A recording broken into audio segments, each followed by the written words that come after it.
What's up guys, Mike here from Swood and Mike G, and in today's video, we are going to be covering the Royal Ghost Challenge. Now this challenge was really frustrating for us at the Hammers Pro team. Quite a few of us failed on our first try. Luckily, I was able to get that dub, that clean 12-2. I wish it could have been a nice 12-0 for you guys, but we still unlocked the legendary. Now let's just jump right into this chest opening. We got 11,000 gold, we got 7 zap, 5 heal, pretty good, but mostly just gold. 6 wizards, still just gold. Honestly, mostly chests at this point for me are just gold. 2 lightning, gold. 44 Valkyrie, gold. 4, okay, I'll actually take that. Nice, Candy Crush, pretty nice. 300, oh, we got a legendary. Ladies and gentlemen, let's see what we can get. Please don't be gold. Please be something I actually need. Maybe a Mega Knight. Okay. You know what? I'll take it. I'll take it, Super Self. Thank you. I need that Ice Wizard. I'm at 14 out of 20. Somehow, I have cards that are significantly higher. Most of my legendaries are level 5, in case you guys don't know. But the first legendary to come out alongside Princess just isn't maxed yet, for whatever reason. So, let's jump right into some tips and tricks for this challenge. First off, do not play your cards first. You will lose every single time. It is really hard to win this game mode when you play a card first, as your opponent knows exactly what you have in rotation and can counter extremely effectively. This leads to some really poor trades for you. Positive elixir trades are always the name of the game, and that is the exact opposite of how to achieve that. So you play that and you're already in a losing position, so just wait it out. Obviously sometimes once you hit double elixir there are exceptions, like if you're at 102, maybe you play a card, your opponent won't be able to react in time, and you'll actually get a free elixir too, in which case that is a beautiful play. However, I would not recommend playing a card until then if your opponent does not. Next up, analyze your deck. After your starting hand, you know what each individual card you have is. Establish your win condition. Figure out how you're going to win this game. Once you establish that, your path to victory will be a lot clearer. Maybe you just have to play for a draw. Sometimes that happens in this challenge. It happened to me once, and it's happened to quite a few of my members, fellow members of the Hammers Pro team. Also, pro tip, don't play goblins like that into the Royal Ghost. It has splash damage. That's something I just continually forgot since, you know, I'm playing this game at 4 in the morning. But that's not really an excuse. It's a good card. I actually really like the Royal Ghost, and I'll hop into that during the second match. So besides that, a few other tips and tricks. Obviously, you don't have to play the Royal Ghost in every game. Depending on the cards they give you, it might actually be quite bad. Also, my #1 tip for this challenge is don't counter Royal Ghost with Royal Ghost. It does not work. Literally play any other card first, and only play as a last resort. Like, let's say you have Freeze, Arrows, Lightning, Royal Ghost. Then you can play Royal Ghost. But if you have literally anything else to counter it, unless it's like, I don't know, Golem, but even that seems like a better play than just Royal Ghost and Royal Ghost, because they kind of just pass through each other. They don't really do much, and well, your Royal Ghost isn't going to counter it all that effectively. Second thing, you need to realize that spells aren't really in this challenge. More often than not. So when you get that tower down below, you can't just rely on spell cycle. You have to actually get a tower down through raw, unadulterated damage. I don't know what I just said. It definitely was not English. I apologize, guys. Also, random side note, side rant, if you will. There is no gameplay sound in this, despite me thinking I did it right. I unmuted my iPad, I put volume on. Unfortunately, I forgot I still had Do Not Disturb on for my games. And, well, no audio ensued. So sorry about the lack of gameplay audio in this video. It will be coming in future videos. Speaking of quality, I actually just did get my Yeti in, and if it wasn't 4 in the morning, I would figure out how to use it and use it for this video.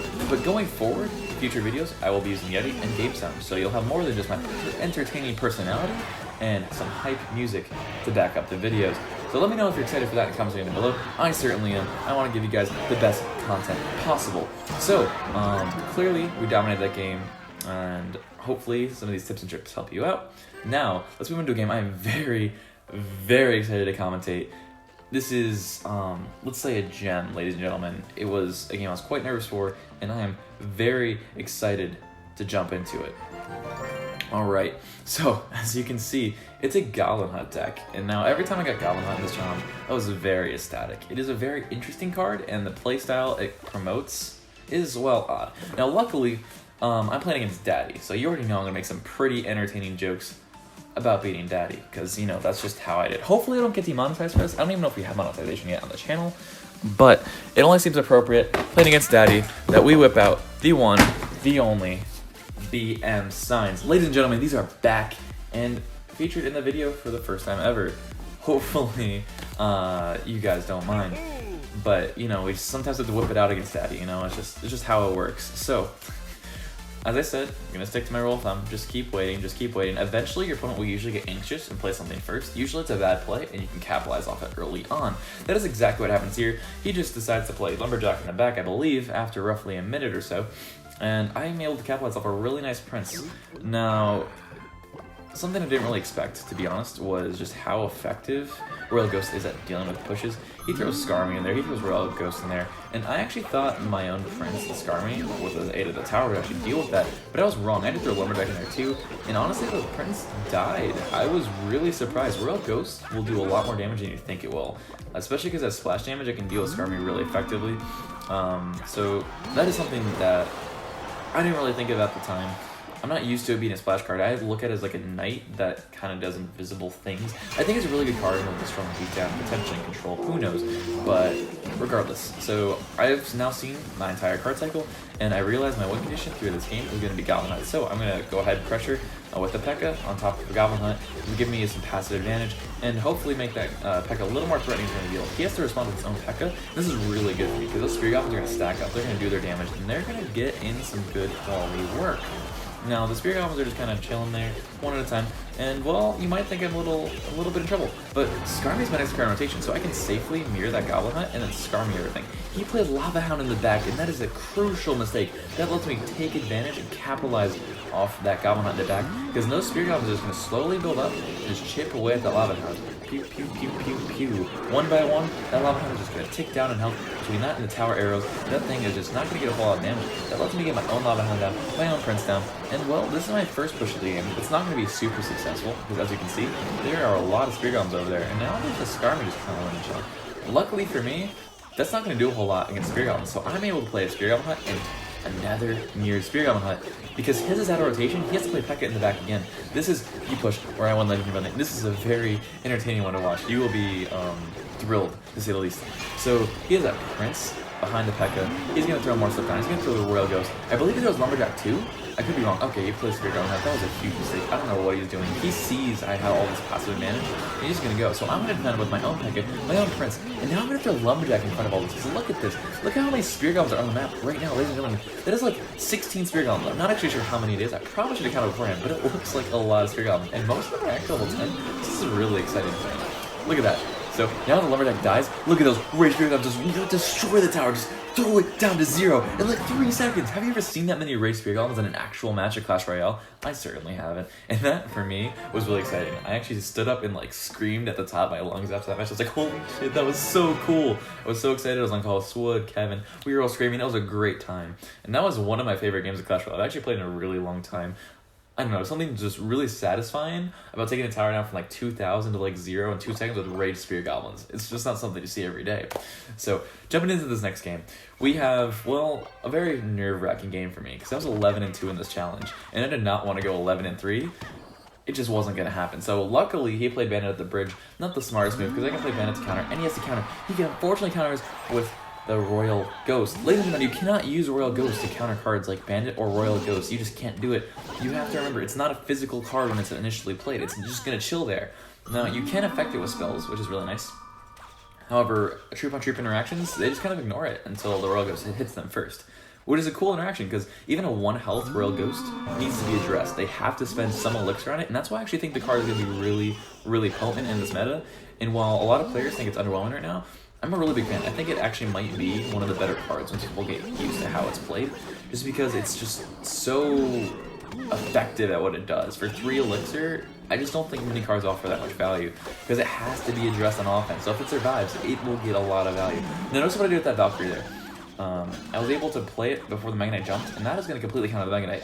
And now, because of the Skeleton Barrel, I'm going to mirror that Valkyrie to effectively address that. Unfortunately, I should have played it a tad second later, and it would have addressed it all. I would have taken no damage, but oh well. Minor mistakes were made. Get what I did there? Minor mistakes. Hey! Anywho, so I've seen my whole card rotation now, and I've addressed that the way I'm going to win this game is I'm just going to slowly chip him out. I'm going to basically try as hard as I can to get chip damage when I can with Spear Goblins and Skeleton Barrel. Wow, I blanked there really hard for a second. Sorry. Besides that, though, that's kind of my win condition here. That's kind of how I need to establish this game. And lucky for me, that bandit was okay. It could have been a lot worse, especially because the Royal Ghost helped out. If it didn't, the Royal Ghost would have actually killed the bandit. That's an interaction I did not know before that. But that's the win condition I'm going to do. I'm going to be mirroring Valk a lot in this match, just because Valk is going to get a lot of value. Between Valk and Mega Knight, I think I can get a lot of value. So he played Elite Barbs. That was a big mistake for him, because I'm able to capitalize with a huge Mega Knight. Look at that. It just jumped on everything. Destroyed it. Just fucking went hard in the paint on those troops. That Skeleton Barrel connects with the tower. The Valkyrie shuts it down. And now we have a really nice counter push.